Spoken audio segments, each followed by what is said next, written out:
అనగా ఒక ఊరిలో జోనా అని ఉండేవాడు. వాడు యేసయ్య ఒక ఊరికి వెళ్ళమంటే జోనాని వేరే పడవెక్కి వెళ్ళిపోయాడు. అప్పుడు మధ్యలో ఏమైంది? తుఫాను వచ్చేసింది.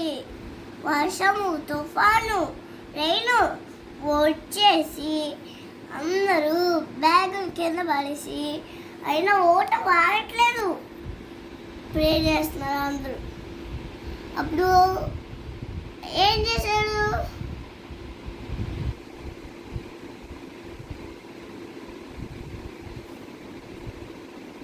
జోనా అప్పుడు ప్రార్థించమన్నాడు షిప్ క్యాప్టెన్. అప్పుడు నా వల్లే వచ్చింది, షిప్ క్యాప్టెన్ నన్ను వాటర్లో పాడేయండి అన్నాడు. అప్పుడు షిప్ క్యాప్టెన్ అస్సలు పాడేయలేదు. రైన్ ఇంకా వస్తుందని, షిప్ మునిగిపోతుందని నేను రెస్ట్. అంతలోపు ఇంకా పెద్ద డాట్ వచ్చి నోరేసింది, వెళ్ళిపోయాడు డాట్ లోపలికి. అప్పుడు తినేసింది. అప్పుడే ఎన్ని రోజులు ఉన్నాడు? 3 days.